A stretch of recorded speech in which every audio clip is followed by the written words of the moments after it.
Welcome to the Tortoise Thinking. I'm hoping that you can hear me. Wave, smile, or just nod your head if that's the case. Oh, how fantastic. Miraculously, this is the technology of video conferencing. I am James Harding. I'm an editor and one of the co-founders of Tortoise. And you find me here in my home, but like all of us in a new world. And so what we're trying to do is to recreate the idea of Tortoise, the idea of the Think-In, an open news meeting, a chance for us to try and understand the world that we're living in together. And that seems more important, frankly, now than at any time. Tonight, we're going to try and understand a very specific issue around health inequalities and COVID-19. The question before us is whether there's going to be a poverty penalty or whether, in fact, the coronavirus crisis is going to be the great leveler. And we start that with the full understanding that we just don't have all the data, we don't know enough yet, but we can begin to understand how health inequalities work in the UK and how they might likely affect people as we deal with this crisis. Now, if you've not been in the...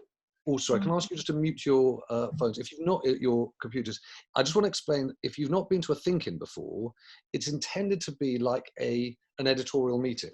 So we want to hear everyone's points of view. We have a simple rule, which is no questions. The idea is that you're trying to hear what people think. So tell us your experience, tell us your expertise, give us what you've observed, and hopefully that will feed into, for all of us, a better understanding of what's definitely a very complicated situation. Within the context of doing this on a Zoom call, I just wanted to explain how it works. So if you look at the bottom of your screen, you will see something, little icons of people that says participants. If you click on that, one of the things that comes up is a little tab on the right-hand side that says raise your hand or raise hand. If you raise hand, suddenly a little blue hand will come up and I can see you and saying, oh, I'd like to speak. Ah, there you are. There we are. A number of people are doing it. Nick's raised their hand. Kerry has raised their hand. And I can come to you and say, all right, well, I'd love to hear from you. If you're feeling a little coy and you think, actually, I don't want to speak, but I do want to contribute to the conversation, there's also next to the participants function, there's something that says chat, right? And if you want to chat, then what you can do is you can type in, and my fantastic colleague Liz Mosley is going to be able to respond to you, and I will also be able to respond to you too. I'll be able to see what you've said and weave that into the course of the conversation. And so just to check that you've all been listening, I'm going to set a small test for the great gang before us tonight, which is I'm going to ask you a question, right? And if you like, I'm going to ask you this question. Do you think that there is going to be a poverty penalty to C19, or do you think it's going to be the great leveler? And what I mean by that is, do we think that more people on lower incomes are going to die as a result of this pandemic? Or do we think that because the richer tend to live longer, travel more, that actually, counterintuitively, it's going to be the middle classes, wealthier people who are likely to be victims in larger numbers? If you think it's going to be poorer people, could you go to the tab, press raise your hand, and we'll be able to see how many people think from a starting point, how many people are going to be most likely it's going to be poorer people who are going to bear the brunt of this. I'm just following, you can follow it too. So far, we've got about 100 people in the room, and so far the numbers suggest, oh, look at that. Nearly the majority of you think that it's going to be poorer people. Well, listen, the truth is, as I said right at the start, is that we don't have the answer to that, but we do have, happily, an extraordinary collection of experts who can give us some context and I hope give us a greater understanding of this issue. I'm going to start, obviously, with Sir Michael Marmot. Michael has been to one of our think-ins before and spoke last summer for us in trying to understand the relationship between the economics of our country and each of our individual life expectancies and the nature of the lives, the health of the lives we're living. Since then, of course, in February, the Marmot review, the follow-up to a Marmot review 10 years ago, looked specifically at health inequalities. And so, Michael, can we start with you? I don't want you to try and answer a question that's unanswerable, but I would love to hear what you think is the backdrop against which this pandemic is playing out. What's the nature of health inequality in the UK?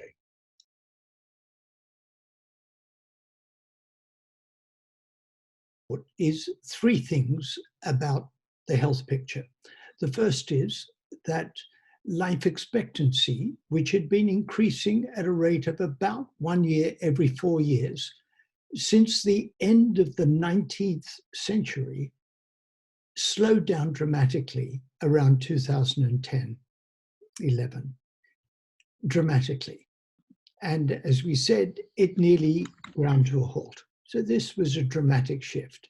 And it must lead you to ask what happened in 2010, 11 to lead to that slowdown. The second is that health inequalities increased. And I'll say a bit more about that in a moment. And the third is that for women in the most deprived areas, life expectancy actually got worse. There wasn't just an increase in inequalities, but things actually got worse for women in the poorest areas. Now, when I said the inequalities increased, what we saw was this interesting intersection between measures of deprivation and region. If you're in the least deprived decile, it didn't much matter which part of the country you lived in. Life expectancy was increasing and there wasn't much regional difference. For people in the poorest decile, there was a huge difference. It was much worse to be living in the Northeast and the Midlands than it was in London and the Southeast. And that's where we saw the decline in life expectancy for women. So we've got these three things of failure of life expectancy to keep improving, inequalities increasing, and actually getting worse for women. And the question was, why?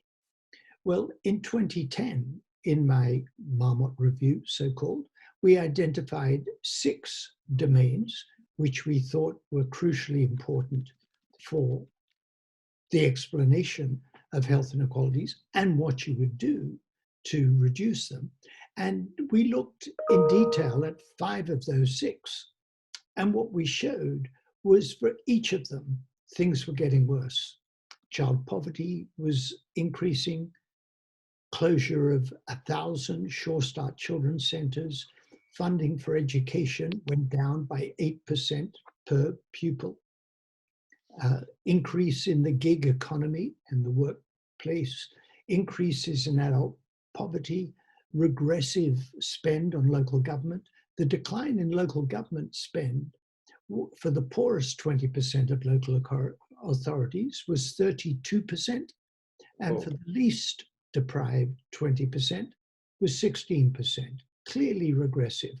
And overall government spending went down from 42% of GDP to 35%. So major shift. And in asking the causal question, I chose my words, I hope fairly carefully, and said it was highly likely that those changes in the determinants that we had identified in 2010 were responsible for the worsening health picture that we saw. And Michael, can I just pick up on that? Because one of the things that's confusing, particularly now as we're trying to make links between economic circumstances, geography, and this particular pandemic, this particular illness, is one of the odd things was that it wasn't always the case that your economic circumstances correlated to your life expectancy. Either there were certain places where you were much more unfortunate, i.e. there were certain places, I think, in the Northwest and Northeast, where your outcomes in health were very different to those who had similar economic circumstances, but were, let's say, living in the Southeast or London. Why is that? Well, we don't know exactly. So it's speculation. I think it has nothing to do with latitude or rainfall. So I don't think it's being in the north compared with the south. I think, so my speculation is that social and economic circumstances and life chances were much worse in those areas. There were far fewer economic opportunities. And that means that what we were measuring in some measure of deprivation or low education and the like wasn't actually capturing the full texture of the problems in people's lives. And that what we were seeing in the Northeast for a given level of deprivation in the standard measures was worse life chances in the North compared with the South. Michael, that's really helpful. If you've just joined, and I can see there are some people who've just joined, just to let you know, if you want to catch my eye, then go to participants, click that tab. You'll see that you'll be able to raise your hand, click raise hand, and then I'll bring you in. We'll spotlight you on the video and make sure that you can weigh in on the conversation. Michael, before I go to Danny Dorling, you know, who's also done a lot of thought on geography and inequality and health, I want to just see if where your instincts lie in terms of this particular crisis we're seeing now. What do you think, when you look at health inequalities and particularly problems about underlying illnesses, respiratory problems, cardiovascular disease, is it easy, well not easy, is it possible even to predict where we're going to see very high incidences of infection and real problems around higher death rates proportionate to that infection rate? Well, I think you've put your finger on it. I think there are three questions. One is, what's the infection rate? And the difficulty of answering that question is we're not testing. And it's appalling. How can we know what the incidence rate is if we're telling people stay home and don't get tested? How do we know whether the people who are staying home really got the disease or not? So we're flying blind at night with no instruments. So that's a very difficult state of affairs. The second, exactly as you said, what's the likelihood of severe illness and death given infection? Well, there's every reason to believe that that will get worse the lower you are in the social hierarchy. Take two illnesses, diabetes and chronic obstructive pulmonary disease. They both have very steep social gradients. The poorer you are, the more likely you are to have type 2 diabetes, then the more likely you are to have chronic obstructive pulmonary disease. As far as we know, both of those conditions make it more likely that given infection, you're more likely to get severe illness and possibly fatal illness. And the third question is, what's the likely effect of the massive economic and social changes consequent upon the pandemic? And there it's pretty straightforward to predict. We know, I mean, there are 4.7 million people in the gig economy. And if you say work from home if you can, those 4.7 million people can't work from home. They don't have that possibility. That we know for people in the bottom half of the income distribution, half of those people have no savings at all. None. If they get laid off, there's nothing they can do. So the effect of these huge social and economic changes is likely to have an adverse impact on the kind of social determinants of health that I drew attention to in my 10 years on report.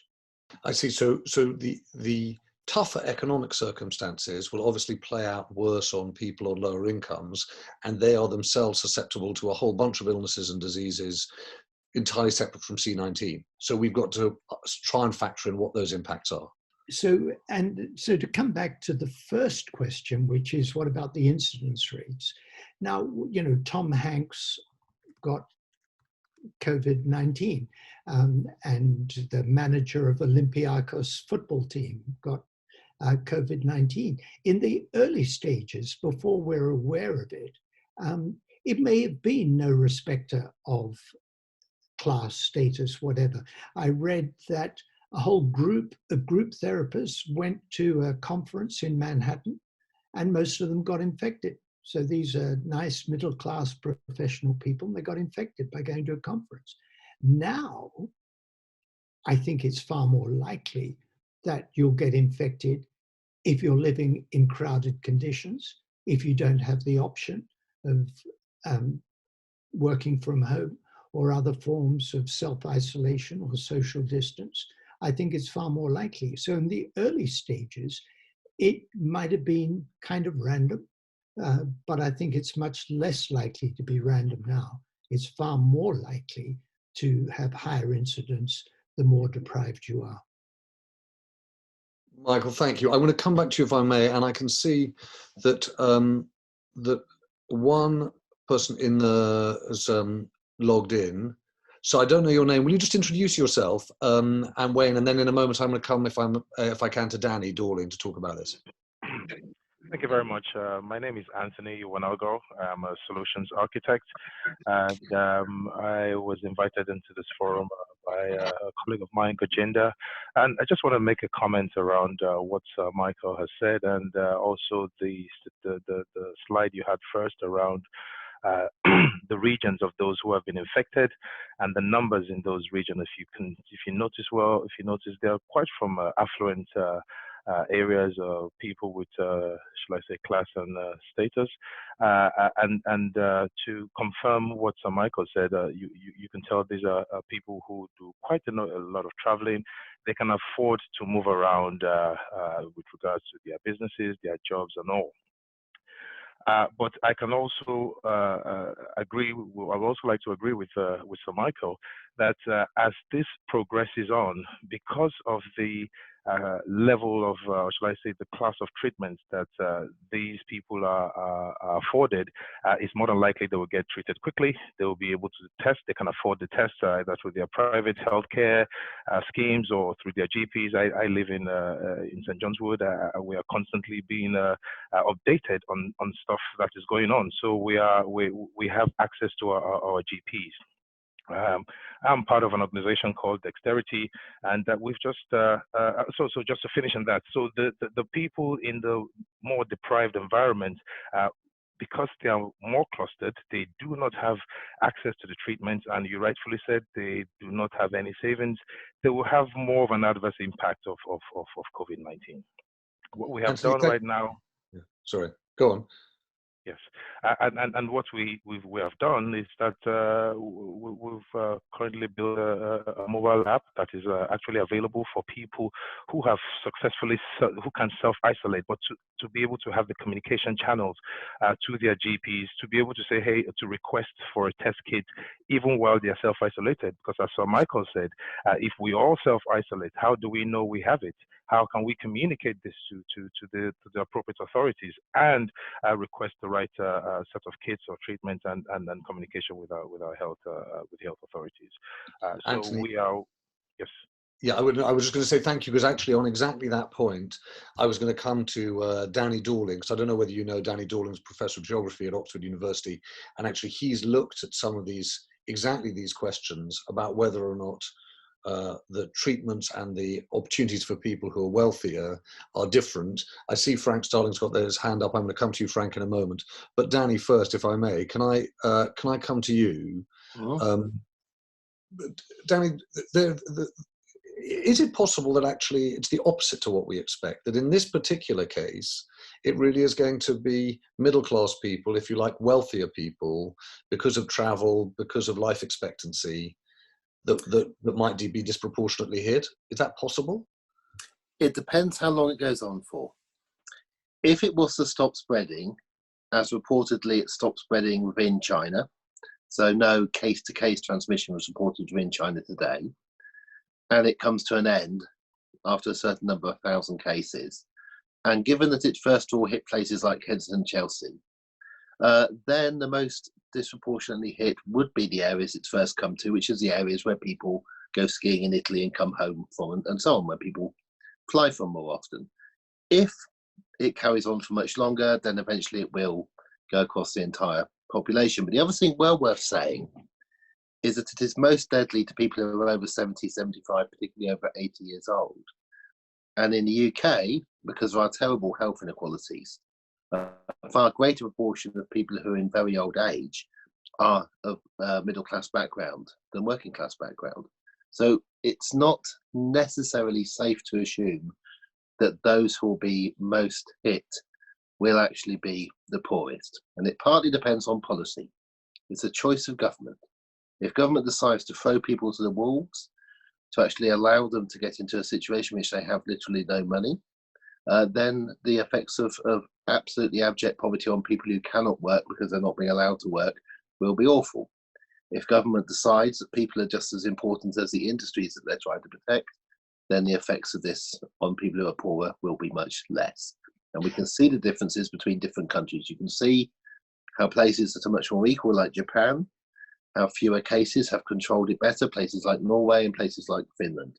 Whereas the United States has this awful fear about what's going to happen there, because the United States is the most unequal country in the rich world and essentially has no unified health service whatsoever.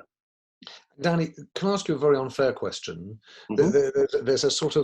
There's a line in the chat bar going on while you're talking, which is whether or not we really can believe the data that we're getting out of China. And as a social geographer, I know you spent your career trying to navigate the truths and otherwise of official data. When you're caught between what Michael Marmot refers to as the lack of testing and therefore flying blind on data on that front, and the official testing of China with the Chinese government's history, who do you trust? Who can we trust? Well, the WHO, who are in China, said they believe the figures in China, and much more importantly, we can know about ourselves. We know we don't have the test kits. We know we don't even have the capacity in this country to test GPs who think they're ill before they go back to work. We know we don't have the lab capacity because we cut it back over time. Before we start to question the data coming out of China, or the ability of Korea, which has done brilliantly to test huge numbers of people, or Japan, which has done so well, or Norway, which has the lowest mortality rate per case as well, we do have to ask, why is our testing so appalling as compared to other countries in Europe? Why are we able to do so few tests? And why in particular are there tests available to people showing no symptoms but who are rich in London who can access Harley Street, but not tests for doctors working in accidents and emergency units in this country? Danny, I'm going to come back to you, if I may, in a moment about clustering, about the relationship between geography, economics, and health. I want to come. Frank has been holding his digital hand up for a while or so. I don't know whether he's there. Hello, Frank. What were you going to say? Thanks, James. So I think one of the biggest issues here is communication. I take my mother's example. I'm a carer for my mother. She's got type 2 diabetes, she's got a mental illness, and she's also got high blood pressure. Second language is English. If I wasn't around as a carer, next to no chance that she would deploy things like social distancing. She doesn't quite, she doesn't really understand the concept behind it.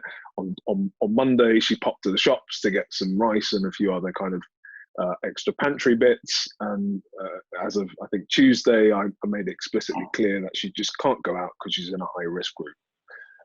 So I think the advice that has come from the government has not been clear enough to kind of break these boundaries across communities. And to the point of, will those who are from a slightly more impoverished background, I grew up on a council estate in Hackney, and I still live on a council estate right now, and also in Hackney, and I can see communities kind of walking around and not really deploying social distancing. So I think one of the biggest challenges here to kind of curb the spread of the virus is that the advice from the government has got to be explicitly clear. And right now, I feel like, you know, we tried the herd immunity. We realized that strategy maybe needs to pivot somewhat. And now I still don't think we're being instructive enough to what every single individual should be doing individually to stop the spread of this virus, and especially bearing in mind the diversity of London, how we make sure that every single community understands exactly what that means. Anthony, thank you very much. I'm gonna actually go to Lisa right now if I can. Lisa, I'm just going to ask you to see if I can get you to join us, because precisely this question about how we're making sure that everyone has access to the communication and information they need, as well as the thing that Michael Marmot said at the top, which was capacity in the healthcare system, is presumably going to be a big decider on how this plays out, whether it is profoundly unfair or something closer to fair in its outcome. What do you think? I don't really understand what the question is. Sorry. The question is that's a fair point. It was quite long. I should not get a run for his money. The question really is whether or not there is something in what Frank was just saying, which is that this is, to start with, a communication problem. This is access to information problem. Yeah, well, it just feels as if we don't have enough information. We're all speculating. And what I'm experiencing, I'm a lecturer at City London University, and I have over 160 students, and nobody knows anything. And the information that we have, we don't trust. And people are just living around the pronoun I at the moment. I mean, I'm from a housing estate as well, but historically, and I live in, interestingly enough, Kensington now, and maybe you would call me middle class, but to be quite honest with you, I'm a paycheck away from the same thing anyone else is. I think whoever's middle class today will not be middle class tomorrow. I think there's lots of things that are coming for all of us. Coronavirus is obviously one thing, but the next pandemic is going to be poverty. And I think people who weren't poor one day are going to be poor the next day. I'm actually thinking about the chaos that's going to come after this, to be honest. I think that's going to take the most lives. Right now, we don't have any information, but my GP is in Islington. And I think I'm saying this to the chap before who was talking about people in richer areas getting access to healthcare. That's not true. My GP actually just closed in Islington. They've closed. They're only doing face-to-face. So I think we were talking earlier on about the Great Leveller. I actually think that's coming for all of us right now. There's going to be a great levelling, and we're all going to have to think about how we live in the future. I don't care if people are able to get a test in Harley Street. I mean, it's not okay, all right? But I'm wondering about like something like that, the reality around that information, for example.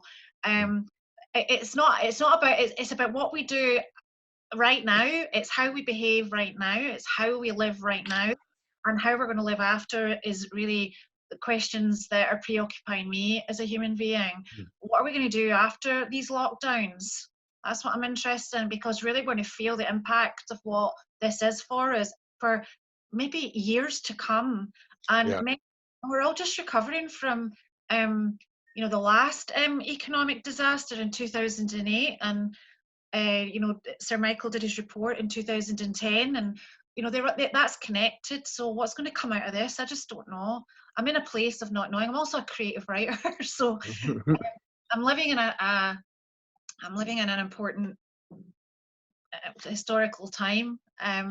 Well, you're rightly in the sense that the thing that's worrying about all of this is that for people with fertile imaginations, it must be more difficult to live with than for many of us. I'm going to come, if I can, Lisa, I'll come back to you in a sec, but I just want to pick up that point. I'm going to go to my colleague Chris Cook, if that's all right. Hello, Chris. Hello. Hello.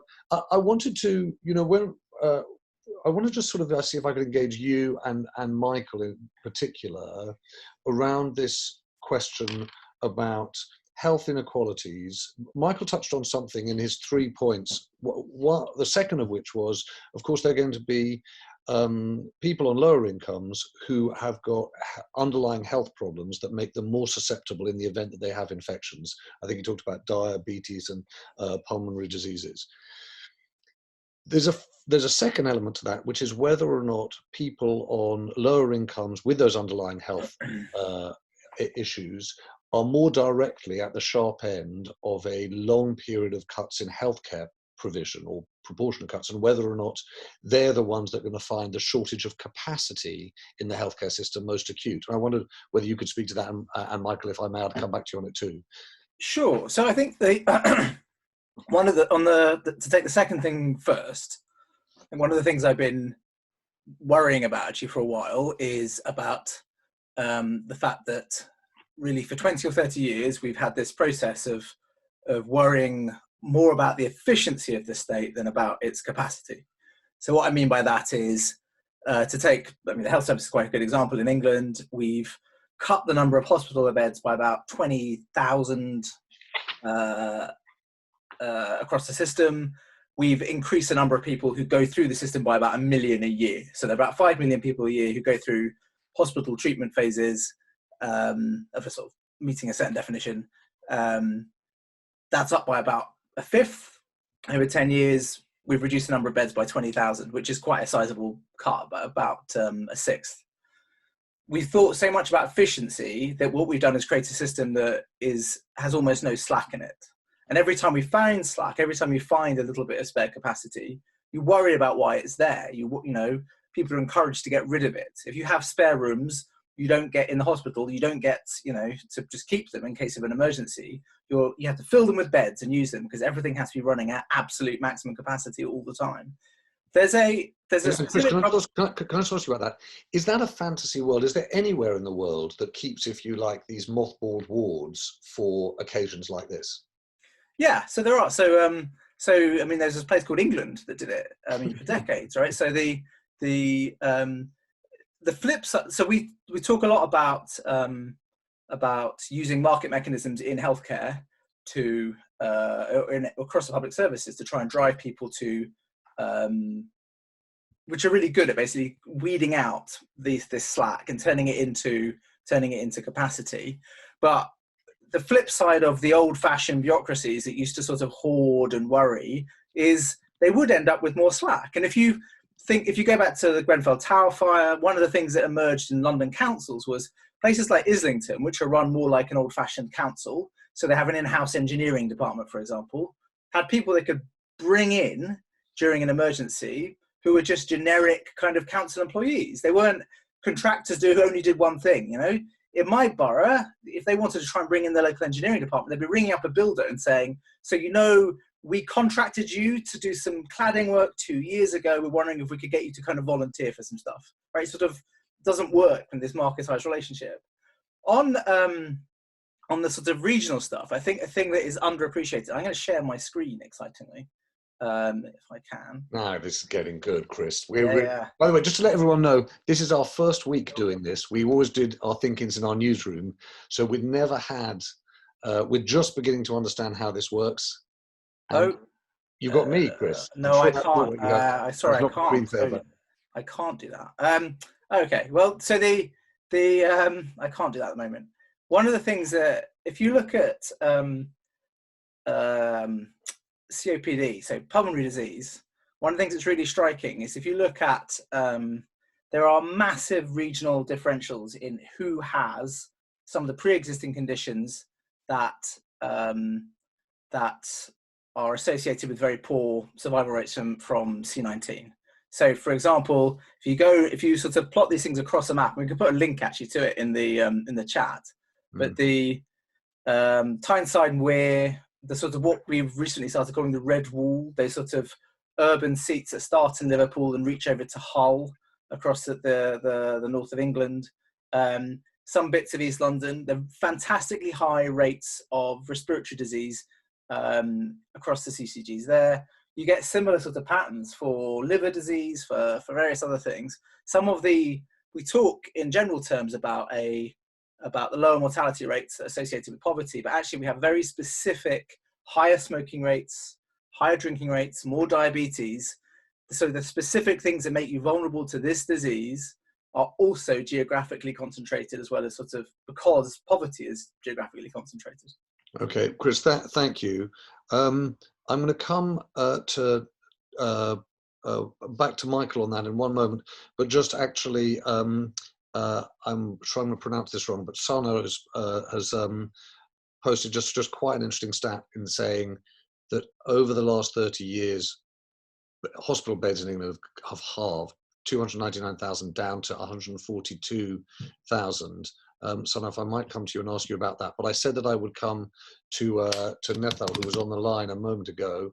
Nethal, I'm going to ask you to start the video, but in the meantime, I'm just going to go back to Michael. Michael, can you just develop that a little bit further, which is the relationship between acute or sort of chronic health conditions and provision of health services? Does need map provision in the UK, or is it the opposite of that?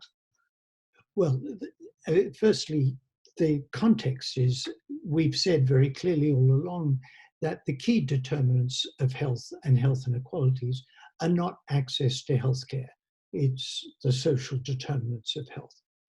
That said, once people get sick, they need access to good health care. In Scotland, and I know this better in Scotland for some reason than England, they have these so-called deep end practices.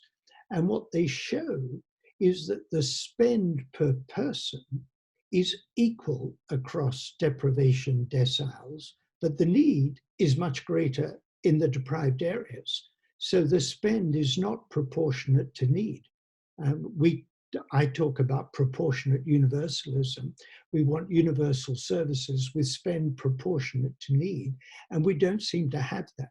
Now, when the Commonwealth Fund compares healthcare systems from around the world, regularly the National Health Service comes up as the most equitable in terms of access. So while we're beating ourselves up about equity of access, we do better than in 10 other high-income countries on equity of access. But that said, there still is not proper proportionate universalism. We don't have spending proportionate to need. It's much closer to equal spending per person, which is not the right way. Now, there's one other thing in relation to the crisis, that in emptying hospital beds ready to fill them up with coronavirus sufferers, that means that some people may be denied essential services as we divert attention away. And given that the NHS, as Chris said, that with this obsession with efficiency, the NHS was really at the margin. It was missing targets. The funding didn't rise in line with NHS inflation. It was slower than traditional NHS inflation. So it was really at the margin. If you start cutting services to make space for dealing with the acute pandemic, then it means people who need services won't be getting them. Michael, thank you. I'll come back to you in a sec, but it seems to me, given what you were just saying about international comparisons, the state of our NHS is a perfect time actually to come to you. Aaron Reeves is a visiting senior fellow at the International Inequalities Institute, also in Oxford. So how do we measure up, Aaron? International in terms of our healthcare system? And provision and the fairness question. Yeah, no, Michael's right. I think that many of the international bodies that try to assess the efficacy of healthcare systems rates the NHS relatively highly in terms of its performance, in terms of its equity, and in many actually surprising measures that people complain about in the UK, we do relatively well. So in terms of waiting times, for example, we're not as bad as even the US.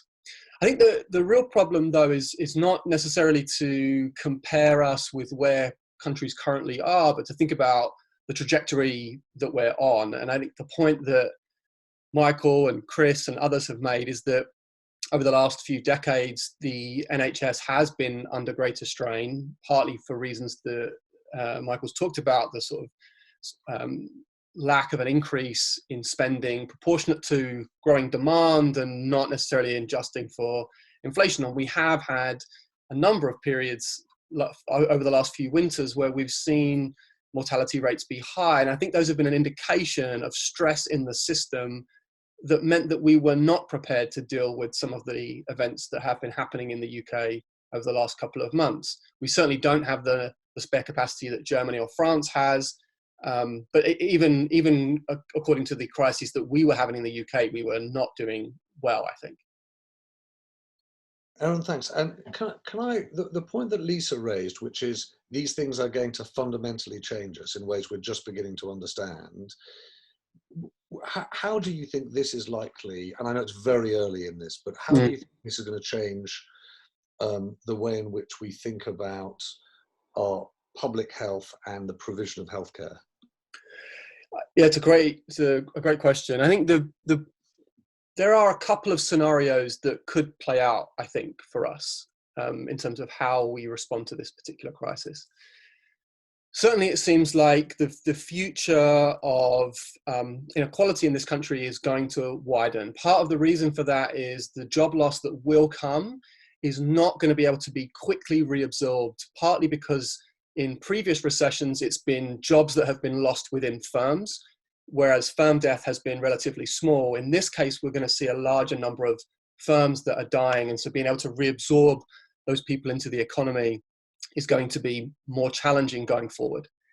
And there's also going to be, I think, restructuring within society that's going to accelerate industrial change, that's going to make it much more challenging for the government to achieve their levelling up goals in terms of bringing parts of the country, in the north in particular, with the rest of the economy. So I think in terms of the long-term effects on society, we are going to find it harder, I think, to address the levels of inequality that we have seen kind of rise over the last 30 to 40 years more generally. I think that's going to be more challenging. So in terms of what that means for us, I think there are two kinds of responses that could be possible. One is that we recognize as a society how dependent we are on each other. We try to address these public health problems collectively through the kind of tax system. Or it could be that as a society, we become more focused on ourselves. And we've seen a little bit of that already with hoarding, people buying more than they need in the short term and leaving others with inadequate access. And it's not impossible, actually, that we start to see people become less invested in the collectivized responses that we really need to protect us against these kinds of crises. So I do think we have a choice as a society about how we respond. And it's not entirely clear to me which route we will take at the moment. And there's just a very interesting point here, which I hadn't thought about at all until we were in this conversation, which is that, you know, we have seen a very fundamental change in the way in which the government, in just a matter of days, thinks about massive policy issues. You know, they were inching towards more debt. Now we've got a government that says it's fine, we're going to issue enough debt that's equivalent to 15% of GDP. We've had the Confederation of British Industry saying, look, we're quite happy to try and think about the reversal of national insurance payments. And you're hearing Conservatives say, yes, in effect, some version of universal basic income as an emergency measure is doable. You're seeing big changes in thinking. Is it possible, to Michael and Chris's point, do you think, Aaron, that we could see a reversal of what is a generational shift in the NHS, where we stop obsessing about efficiency and we do see a big expansion of capacity, particularly given the red wall point that Chris was making about where it's needed most? I think that absolutely is possible. I think this is going to be a period where people are going to, I think people already valued the NHS a great deal. I mean, I think, you know, it's a very popular part of the welfare state. What I think is going to happen is that not only are we going to see people more readily recognize that investment in our national health service is critical to keep it going, but also the investment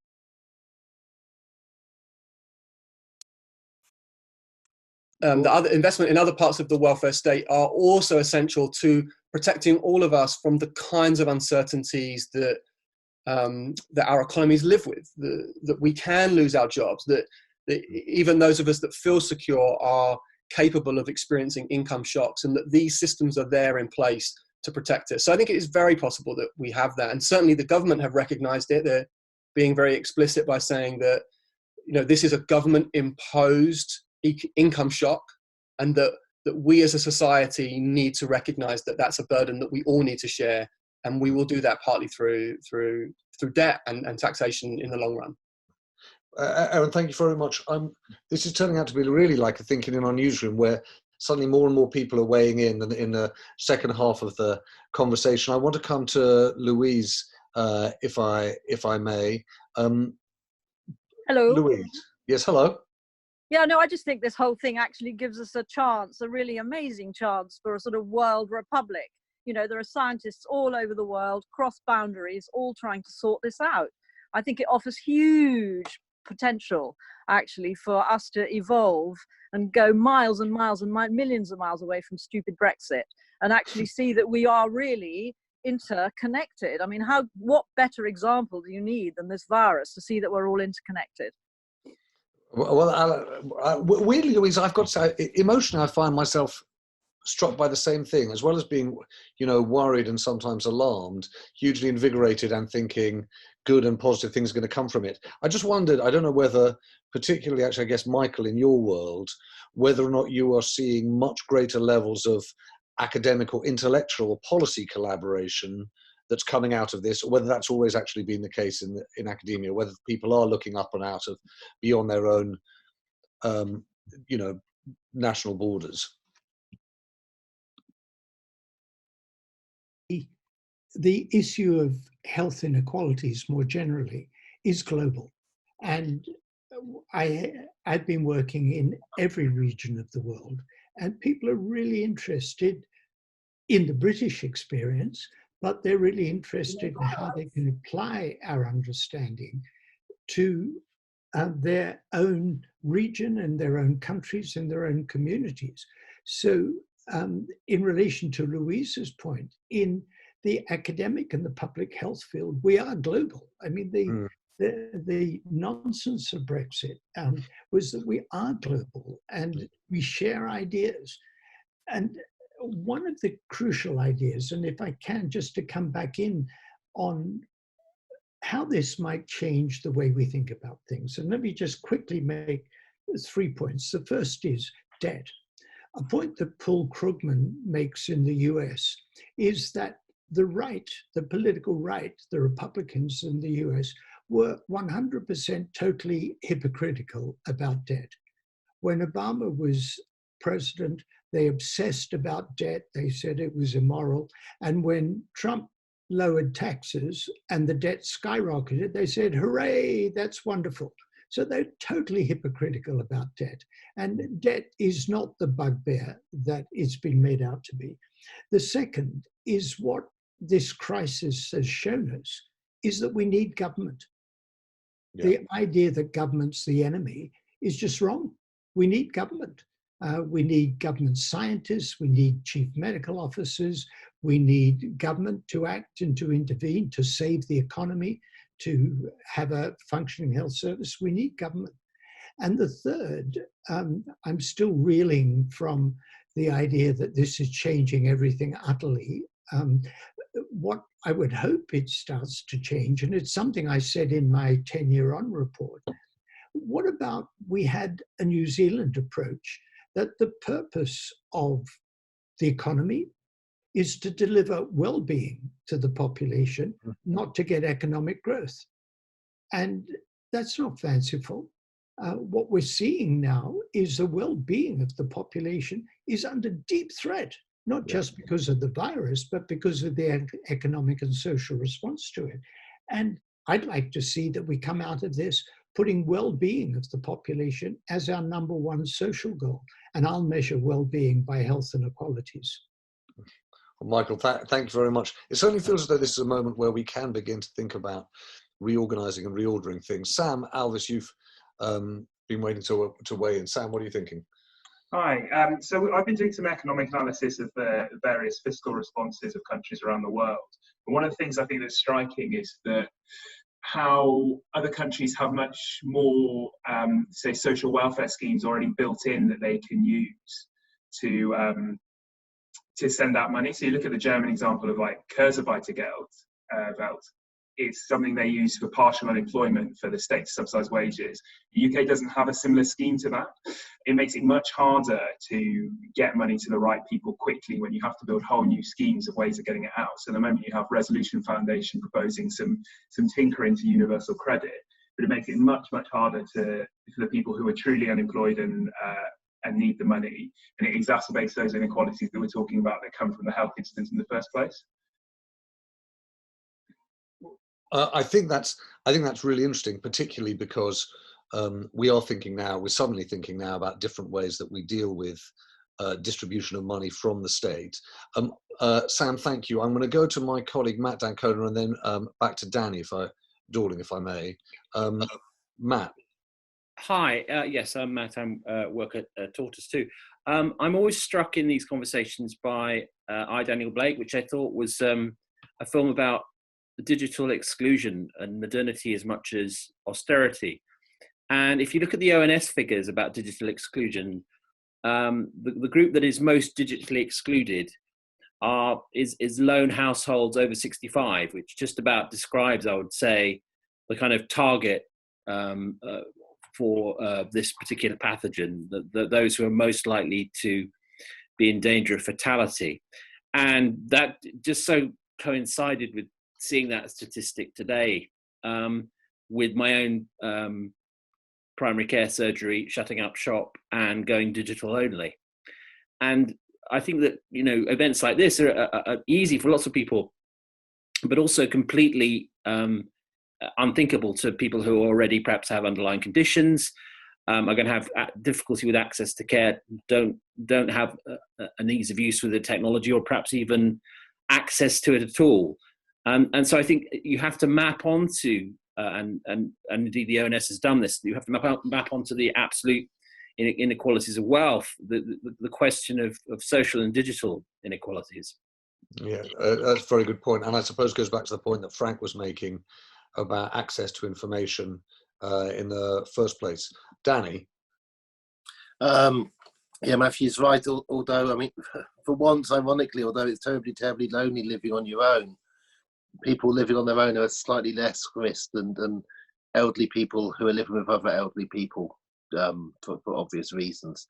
The point I wanted to make was about the actions. We already know that the law is going to be changed very soon to make it illegal to evict people for 3 months, evict them from private renting. At the moment, you can do that with just 2 months' notice, or even less if you have an agreement for no-fault evictions.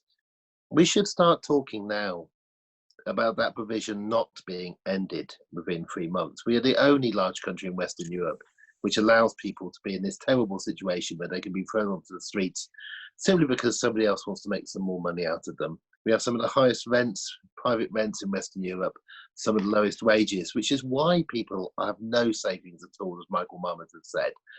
And there is enough time, as we talk about this virus endlessly, again and again and again, in the 24-hour news structure, there's enough time to say, we're making these provisions now. Let's not take away the provision to stop evictions as quickly as we possibly can, because evictions are the main reason that people have found themselves sleeping on the streets in this country. We can actually, if we want to get a better world out of this, we have to argue for it now, because now is when the end dates to the emergency legislation will also be put in. Now is when MPs can say, I don't want that to stop after 3 months. That's a really interesting point, Danny, but just to continue on that score, presumably a lot of what you're seeing now is a radical willingness to remake the economic map of the UK. And given that the underlying point of the Marmot Review and the Marmot Review 10 years on is that health inequalities are not driven by healthcare systems, but by the broader provision for children and adults in our economy, isn't that actually the answer to the bigger question we're trying to tackle here around the poverty penalty and C19? We need to become a set of countries which are much more robust so when this happens again. Pandemics come, they will come again, and you need to be in a more robust situation than the one that we found ourselves in. There is partly a greater willingness, but also there's a government that has found itself in an absolutely terrible situation that didn't really quite understand what it was doing. And it really does believe in people having to pay high rents, normally does believe in eviction being absolutely fine, is quite happy with the gig economy normally, and would return to that again if it could. But it has been found to be put in a situation where the incredible cuts that we made over the last 8 or 9 years, half of all adult social workers, the people who visit elderly ill people, half of them have lost their jobs. Meals on Wheels are gone, rural bus services have gone. We have cut away the safety net which we needed exactly now. We have one of the lowest rates of intensive care beds per person in Western Europe. There are only about a dozen in private hospitals that I've heard of. So the very rich are relying on exactly the same beds as the poor, and almost all of those beds are full, not with people with COVID-19, they're full with the people who normally use those beds. We have the system running at the absolute limit before this virus runs up. The cocksuredness of people who put us in this situation needs to be challenged. And the first way in which you challenge it is that when you put in legislation that means that people cannot be made homeless, you do not have a 3-month end date on that, so that in the middle of summer, suddenly landlords can evict them. And we have to ask, why did our private landlords need to receive so much more money than the private landlords in the rest of Western Europe, where rents are so much lower? Danny, thank you. It's a really big and important point. I was speaking to someone who's runs one of the London's big hospitals, and in their particular area, they were talking about 6 out of 100, 6 intensive care beds per 100,000 in the population, by comparison with 29 in Germany. That was their comparison. I'm going to come, if I may, back to Lisa O'Donnell just at the end, because Lisa, I was touched by the fact that you said that something very profound is going to come out that's different at the end of all of this. What do you think that might be? Well, I don't know. I'm just. Don't say that. I tell you, I'm hearing a lot of words, and a lot of promises, and I'm not really feeling a great deal of reality around it. It's like, I mean, things like, evictions, and they're saying things like, well, your landlord can't evict you, and you have relationships with these people. There's going to be all kinds of emotional crisis coming out of this. But at the end of the day, the government are saying things around welfare packages, for example, that's going to help people once people have lost their jobs this week. People have paychecks now, which is their last paycheck for a really long time. How quickly are these packages going to be put into place? Where's the policy around this package? What package? How do you apply for it? These are just words right now. I'm not seeing anything in place. I feel like a lot. I grew up in the 80s, and our family were quite poor. And my mum, if there was no milk in the house, my mum used to say, you know what, I didn't get to the bank today. And that was to reassure us. And that's what I feel like is going on right now. There's a lot of reassurance, okay, to sort of avoid panic. But I think people want, we want something real that we can see, that we know that's going to actually help us. Because, I mean, I'm a bit frightened because I just don't believe anything I'm hearing right now. I don't believe what I'm being told. I feel I'm being patronised. I just don't believe it. I don't believe what they're saying. I'm wondering about that little, red case the Chancellor has with all this money. And I'm wondering what's in it. And what's going on? £330 billion, that's great. How about, getting some tests for everybody? Wouldn't that be like, let's spend some money on that right now. I don't believe them. Okay, well, I just don't believe them. And I don't believe any of the things they're saying to reassure people. And I think there's going to be a new kind of panic after this, after we're allowed to get out of our houses. That's what I think's coming. Well, Lisa, I think a lot of people, feel that way, and it's been amazing. I don't know, the one thing there's been an absolute flowering of comedy in social media as people just laugh at what they hear and what they see. I don't know whether you got the one this morning about how the government was going to dragoon in Martians, and failing that, it would probably be bears, you know, who would be guarding the Isles of Lidl. So I know exactly how you feel. There's a great sense of uncertainty and enormous lack of trust.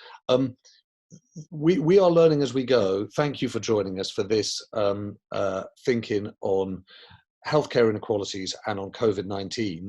If you've been to a thinking before, and you might have been, the idea is like a news meeting. At the end, you try and pull together what you know and what you've learned very promptly and quickly. I think we have actually, as far as we possibly could, answered the question of whether there will be a poverty penalty or whether this will be a great leveler. And the answer to that is we don't know. We're just too early and we don't know. And we've got to be honest with ourselves that there's a great deal in this that we don't know.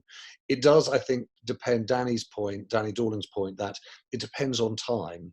If it's managed, you know, quickly, then it's much more likely that it won't necessarily skew, you know, much more unfairly at people on lower incomes. But I think the point that Anthony made about the services that are available to richer people, and the point that Frank made about communications and the amount that we get to the way information is shared, a point that was echoed by my colleague Matt Dancona, is really important. I suppose the thing that's most striking, though, and the thing that has really put it in context for me, and it's perhaps not surprised that Sir Michael Marmot has done that, is this idea that this is actually much more fundamentally about the way in which our whole economy and society is structured, and the disadvantage in health inequalities. The health inequalities are an expression of those structural problems in our economy and society. And so the point that both Michael and Chris made about capacity, right, that is a key point, and one that obviously is going to be particularly timely now, capacity versus a generational obsession with efficiency. And then I took away from Michael these sort of two sets of underlying problems. One, short term, why aren't we testing? How can we know what's happening? Are we understanding what the vulnerability of people on lower incomes is in the event that they get infected? And have we really gamed out what the scale of recession that is coming our way is going to mean to people already on lower incomes, already finding themselves facing, you know, difficult lives, and as the Marmot review showed, some chronic health problems.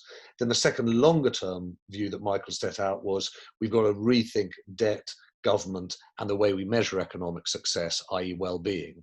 I thought both of those things were really helpful in giving us some context to this, and I'll certainly take that away. I will too, Lisa, take away the point that you made, and the point that so many people have made here, which is, who do we trust? What data do we trust? How do we find out what's true? I will, though, also end on one slightly upbeat note, which is I'm struck in the chat by how many people think, well, if we are energized to do things differently, what can we do on climate? What can we do in the way that community groups work? And I've been really impressed by that. So thank you to everyone for participating. A huge thank you to Sir Michael Marmot, Professor Danny Dorling, Lisa O'Donnell, and Aaron Reeves. Thank you to everyone for participating. Have a very good evening.